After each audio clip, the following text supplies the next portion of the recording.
Ayuda idónea, audio 47, capítulo 23, parte 2. Primera de Pedro 3, del 1 al 6. 1. Asimismo, ustedes mujeres estén sujetas a sus maridos, para que también los que no creen la palabra sean ganados sin palabras por la conducta de sus esposas, considerando su conducta casta y respetuosa. Su atavío no sea el externo de peinados ostentosos, de adornos de oro o de vestidos lujosos, sino el interno, el del corazón, en el incorruptible ornato de un espíritu afable y apacible que es de grande estima delante de Dios. Porque así también se ataviaban en otro tiempo aquellas santas mujeres que esperaban en Dios, estando sujetas a sus maridos. Como Sara obedecía a Abraham, llamándole Señor, de la cual ustedes han venido a ser hijas si hacen el bien, sin temer ninguna amenaza. El pasaje es muy claro para todo el que tenga ojos para ver, así como hemos de obedecer cada orden del gobierno y los siervos deben obedecer a sus amos, aun los que son abusivos y ásperos. Asimismo, ustedes, mujeres, estén sujetas a sus maridos, aun los que no obedecen la palabra, que no tienen ningún respeto por Dios. El pasaje incluso llega a sugerir que la esposa debe tener el mismo respeto por un marido inconverso como para llamarle Señor, como lo haría Sara. Puedes libremente llamar a tu marido Señor cuando sabes que te diriges con quien lo puso al frente y te pidió que sufrieras por mano de tu marido, así como Cristo sufrió por mano de autoridades injustas. Jesucristo rechazó la voluntad de Dios para huir a algún lugar seguro solo porque era necesario sufrir. Jesús dijo, porque he descendido del cielo no para hacer mi voluntad, sino la voluntad del que me envió. Juan 6:38. Las mujeres que hacen su propia voluntad pudieran huir de un matrimonio que no es nada divertido, pero las mujeres que hacen la voluntad de Dios llegan a ser partícipes de un nivel de bendición conocido únicamente por los obedientes. Sé que ha de ser una doctrina sorprendente para muchas de ustedes. No obstante, no es menos radical que Jesús mismo, y es así como Dios manda. El pasaje dice que no temamos ninguna amenaza. Verso 6. Las enseñanzas de Jesús son tan contrarias a la naturaleza humana que en ocasiones te causarán temor y asombro. Esto no se le ocurriría jamás a nadie del departamento de psicología. Esto nunca se lo escucharás a la doctora Corazón ni a la mayoría de los predicadores modernos, pero es el camino a la gloria, el camino hacia el milagro que pudiera transformar a tu marido después de que finalmente te haya cambiado a ti. Dios busca que le glorifiques. La gloria radica en hacer lo extraordinario, lo valiente, lo maravilloso, en comparación con lo que habitualmente se hace. Cuando una esposa cristiana hace lo que una mujer del mundo jamás haría, obedecer gustosamente a un hombre indigno solo porque Dios lo ordena, Dios en el cielo recibe la gloria.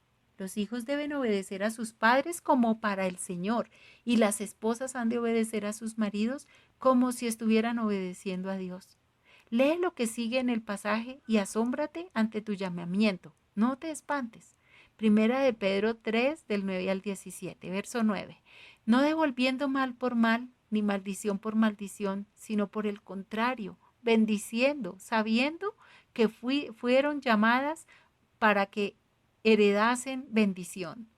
Cuando soportas maldad y maldición sin devolverla, recibes una bendición no como mártir, sino como uno que adora a Dios. Verso 10.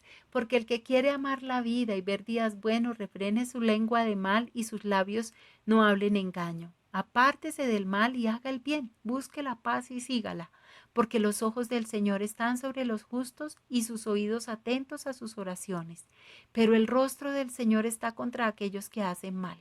¿Y quién es aquel que no que podrá hacer que te podrá hacer daño si sigues el bien? Si amas la vida y si quieres llegar a la vejez con paz y contentamiento, entonces abstente de devolver palabras malas.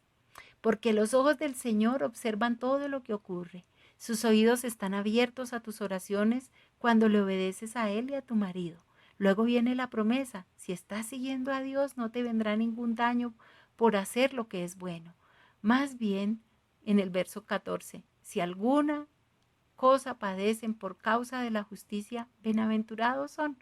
Por tanto, no se amedrenten por temor a ellos, ni se conturben. Recibirán una bendición cuando sufran por causa de la justicia, es decir, cuando obedeces a Dios mediante la obediencia a tu marido, no devolviendo mal por mal. Serás feliz, así que no tengas temor ni te inquietes por lo que tengas que soportar. Verso 15. Sino santifiquen a Dios el Señor en vuestros corazones y estén siempre preparados para presentar defensa con mansedumbre y reverencia ante todo el que les demande razón de la esperanza que hay en ustedes. Teniendo buena conciencia, verso 16, para que en lo que murmuran de ustedes como de malhechores sean avergonzados los que calumnian su buena conducta en Cristo. Verso 17, porque mejor es que padezcan haciendo el bien, si la voluntad de Dios así lo quiere, que haciendo el mal. Sino por tu marido, por lo menos, si no por tu marido, por lo menos por Dios, debes estar dispuesta a sufrir por hacer el bien. Si no tienes por lo menos un dominio moderado de las Escrituras y de la voluntad y los caminos de Dios, esta doctrina de sufrir silenciosamente injusticias para la gloria de Dios te asombrará. Es una lástima que en la actualidad tantas personas ignoren los caminos de Dios. Esto que estamos recomendando es la vida cristiana normal. El camino de Dios es el camino de gozo y paz en abundancia. Sufrir por él produce gozo inefable y glorioso, 1 de Pedro 1:8. Por otra parte, no estamos sugiriendo que adoptes una actitud de cara larga que expresa pobre de mí, miren cuánto sufro, que tantas parecen manifestar. Jamás ganarás a un marido perdido si él piensa que estás aceptando la desgracia como parte de tu fe, y yo no lo culparía. Si tu respuesta a él te causa desdicha, puedes estar segura de que no tienes el sentir de Dios al respecto. Debes ser adoradora de Dios y disfrutar de su presencia si vas a sufrir por su causa y ver que conduzca a gran gloria. Michael Perr firma. Ejemplos prácticos. Quizá todavía estés confundida respecto a cuándo obedecer y cuándo no. Enumeremos algunos de los problemas y dudas que hemos recibido en el correo para comentarlos uno por uno. Predador sodomita. Un email que fue contestado inmediatamente. Estimado señor Esper, está ocurriendo algo terrible y no tenemos amistades a quienes yo pueda recurrir. Me urge recibir ayuda hoy, por favor. Lean y contesten esta carta hoy. Hace como una semana mi hijo cumplió 13 años. Por ese mismo tiempo mi marido empezó a querer que saliera con él por las tardes para fomentar una relación de hombre a hombre. Me dio gusto. Después de la primera salida, mi hijo, de una relación anterior a mi matrimonio con Daniel, me suplicó en privado que no lo obligara a ir. Mi esposo se enoja mucho si los niños o yo hablamos contra él, pero es amable si hacemos lo que él dice. Le gusta presumir nuestra obediencia. Le dije a mi hijo que él debe obedecer a Daniel. Hoy mi hijo me dijo que Daniel lo lleva a las áreas del descanso en la carretera, donde se juntan homosexuales para tener relaciones y buscar a otros muchachos que usan los sanitarios. Mi hijo dijo que mi esposo lo obliga a participar con él y con otros hombres. Sabía demasiado como para que estuviera inventando y además estaba llorando y suplicándome y amenazando con irse de la casa si yo no hacía algo. Tengo miedo. Yo había sospechado fuertemente que Daniel estaba viendo pornografía desde hace mucho tiempo, pero yo trataba de ocuparme de lo mío. Ahora está ocurriendo esta experiencia tan terrible. Estoy orando. Por favor, Dios, estoy rogando, haz que me contesten hoy mismo. Le dije a mi hijo que fingiera estar enfermo esta tarde mientras yo decido qué debo hacer. Jean, madre de 7. Este es un ejemplo de un padre y marido que se ha excedido de los límites de su jurisdicción. Ni la esposa ni el hijo estaban obligados a obedecerle en este asunto. Le dijimos que avisara a las autoridades para que ellos pudieran detener a los sodomitas en el área de descanso, incluyendo a su marido. Lo hizo. Su marido está en el bote por algunos años y los hijos están creciendo sin un perverso como padre. En ocasiones sería un grave pecado no enfrentar a tu marido. En la actualidad, el SIDA es un factor que hay que tomar en cuenta, tanto para tu propia salud como para la de los niños.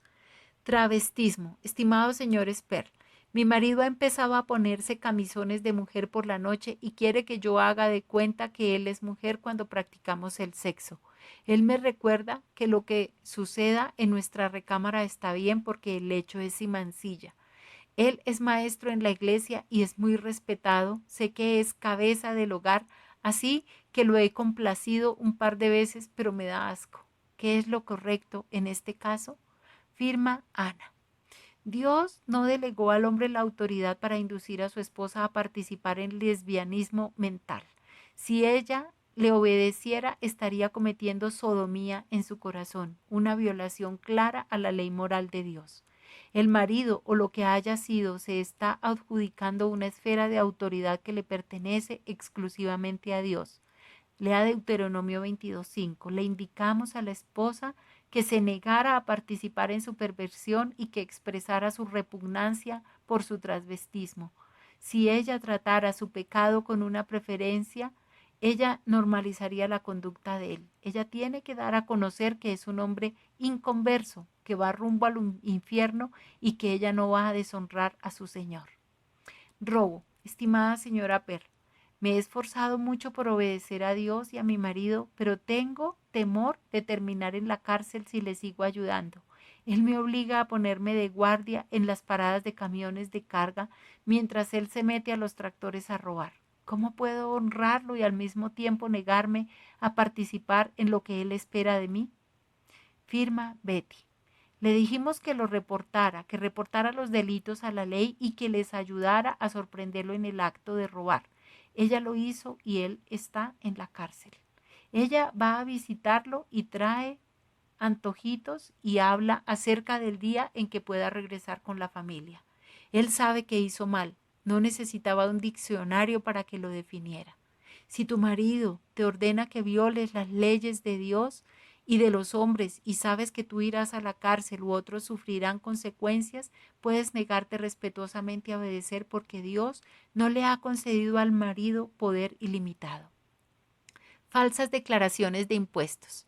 Tenemos muchas cartas de esposas que nos dicen que su marido hace declaraciones de impuestos fraudulentas y ellas se niegan a firmarlas con él poniéndolo furioso. La esposa se aferra a su postura y adopta una actitud de superioridad.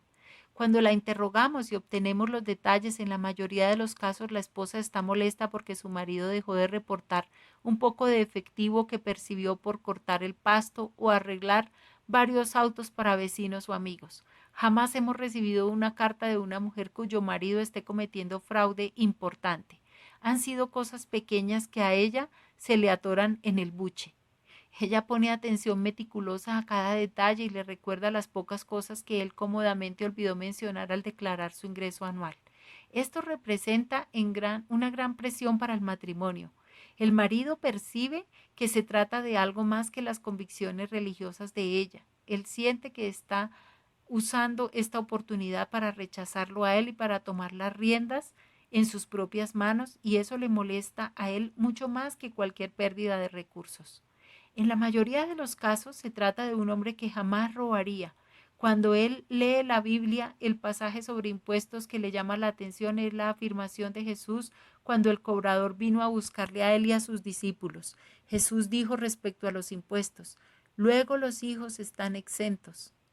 Mateo 17:26. Es decir, están exentos de pagar impuestos a un gobierno que no es representativo. Sin embargo, por causa del testimonio, él pagó los impuestos. Muchos hombres no sienten ninguna obligación moral de estimular su memoria cuando se trata de contribuir voluntariamente a un sistema fiscal que es un robo ilegal. No sienten ningún deber delante de Dios de aportar dinero para financiar abortos, el programa de fomento de homosexualidad en las escuelas públicas, programas de planeación familiar, distribución de condones entre niños, agujas para drogadictos, apoyos de las llamadas artes y radio oficial con su programa socialista. No estamos defendiendo esta postura ni justificando ninguna deshonestidad, pero le ayuda a la esposa cuando entiende la perspectiva de un hombre. Dios no pone a la esposa para que sea conciencia de su marido. La esposa no tiene ningún derecho a hacer juicios respecto a la manera en que él interpreta su obligación. Sin embargo, si tiene un deber ante su propia conciencia. Si ella tiene que firmar un documento que declara esto fue lo que percibimos de ingresos, ni un centavo más, entonces ella tiene el deber ante Dios y sí misma de decir la verdad según la conoce. Además, cuando se firma una declaración de impuestos se hace bajo protesta de decir verdad. Sin embargo, habiendo leído miles de cartas sobre este asunto, hemos llegado a la conclusión de que el tema de los impuestos parece ser una forma conveniente de que la esposa se convierta en conciencia de su marido sin perder la sensación de ser una mujer virtuosa. Ya comparecerá ella ante el tribunal del juez supremo, quien juzgará las verdaderas intenciones del corazón. Como cristiana, tienes el deseo y el deber de ser honesta en todo, pero tienes que honrar a tu marido al mismo tiempo. Así que, si no puedes poner tu firma en un documento que te convertirá en mentirosa, debes negarte con mucha gracia y humildad. Pudieran existir otras maneras de solucionar el problema. Quizá podrían declarar por separado para que tú no tuvieras que firmar las declaraciones de él y así no te verías implicada en su manera de manejar sus negocios. Muchas bendiciones.